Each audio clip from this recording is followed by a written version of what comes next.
So, look, right now, there is no doubt that we live in uncertain times. Boris's bold interjection into Brexit yesterday hasn't really paid any dividends yet. We've got a vaccine for COVID-19, but the medium to long-term path from here is certainly still uncertain.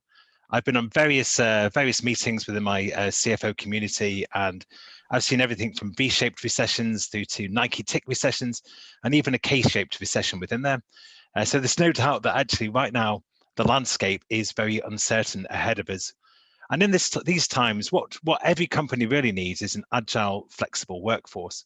For those of you who know or are kind of experienced in HR and recruitment models, this is the time when workforces are generally kind of moving towards a blend, which is moving more towards temporary labor.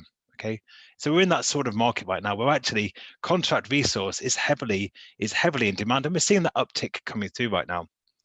And this is really one of the reasons why I suppose the change to IR35 for the private sector that's coming through in April 2021 really isn't so welcome at this point in time. Now, one of the questions that I get asked a lot is, are we certain that it's going to come through in April 2021? Well, if you asked me this question at this time of the year last year, I'd have said yes, I was certain that it was going to come through in April 2020 last year.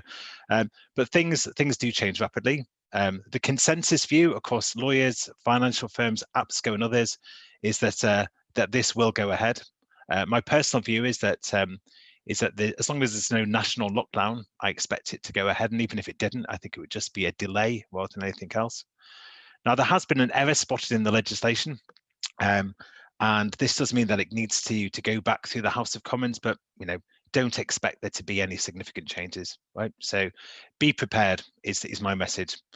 Now, I suppose the key thing here really now is really taking a look at what this really means to yourselves. What are the risks that you're facing right now? What do you need to do? Because I've said this internally to our staff and to various other people that if you understand the risks ahead of you, then every period of risk creates a period of opportunity, right? So if you are more prepared than the other people around you, that gives you a competitive advantage.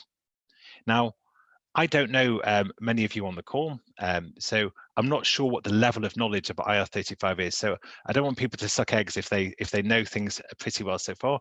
So I don't know whether on Zoom, Matt, there's a kind of a hands up function.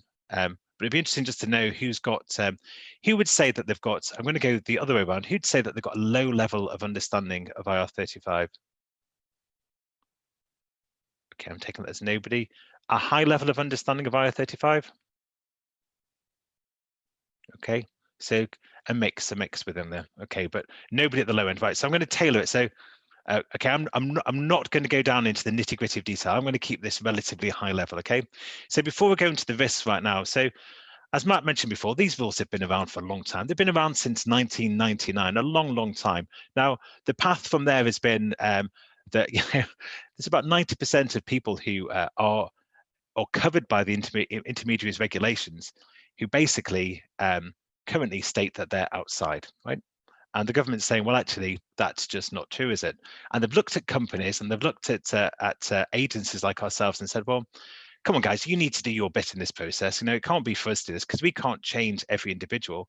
And of course, it's much easier for the government to chase a large company for compliance than it is to chase 80,000 small personal service companies across the country. So that's why we are where we are right now. So the intermediaries regulation has been around for a long time. And the big change that's coming through is that for the private sector in 2021, the big change is that there's a change in who needs to make the status determination and who is responsible for the liability for paying people and deducting the payroll taxes accordingly. So currently that all sits with the personal service company. And so surprise, 90% of people say, not me, doesn't apply to me, I'm fine. And HMRC really haven't chased too many of those people. There have been a few big ticket cases, I think, with the BBC, where some people have been caught out in the past as we've moved across for the public sector back in 2018.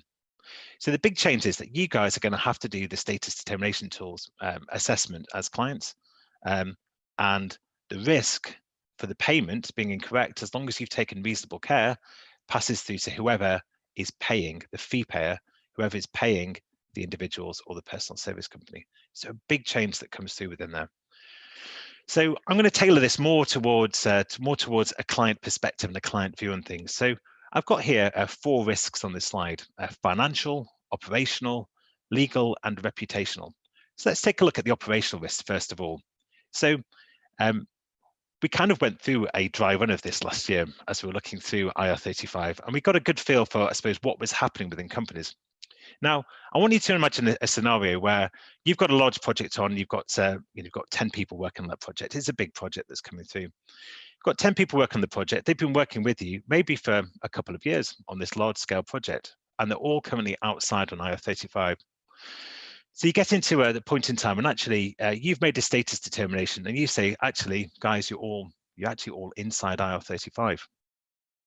So at that point in time, there could be a deep inhalation of breath by the contractor, because of course, they're going to be financially significantly, and I do mean significantly, worse off if they get the same fee rate and it goes through a route whereby you're using an umbrella company, etc. Okay, so an inside scenario.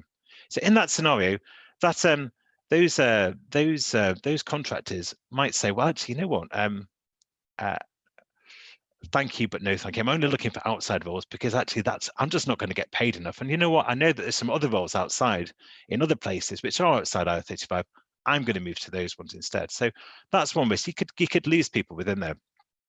Now, in that scenario, you might say to somebody, well, actually, you know what? I'm actually going to pay you 20% more to stick around because you're a really good guy. I'm going to cover your national insurance. I'm going to cover some of those costs. We'll take that on board. And even in that scenario where you're offering people a little bit more cash, they might actually say no. And the reason is they've classed themselves as being outside IR35 for 2 years. On April the 6th, they suddenly transfer across to being inside IR35. They might say, well, that looks a bit dodgy for HMRC. I don't want to bear that risk. I don't want to take that on board. Therefore, I'm actually going to go to another company as well. So all of a sudden, you can see this risk really starting to build up.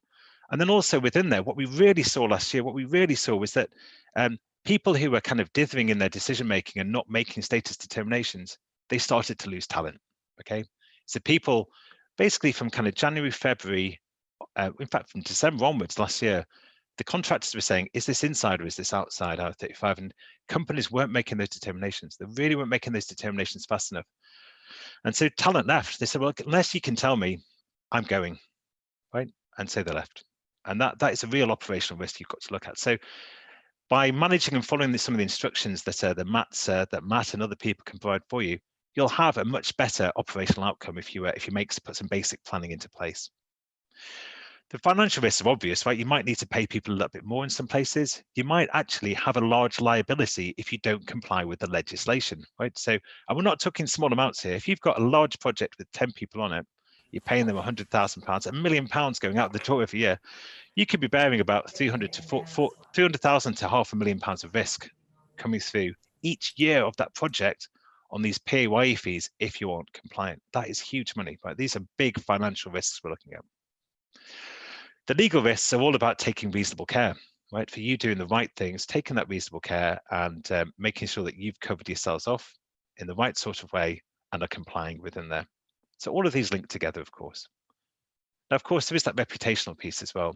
So I think people looking at the BBC and looking at how they use freelancers and contractors and seeing people going through, it has damaged their reputation a little. Now, these things move on, but for a number of companies, this is a huge thing.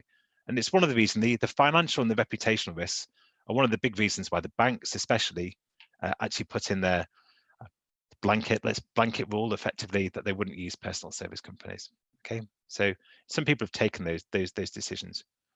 What we saw in the public sector, though, was when people made blanket decisions, they lost the talent, and literally 6 to 12 months later, they started to bring people back via a contract model, and they started to look at things such as statement of work. Okay, so that's a quick snapshot of the risks that you're facing right now.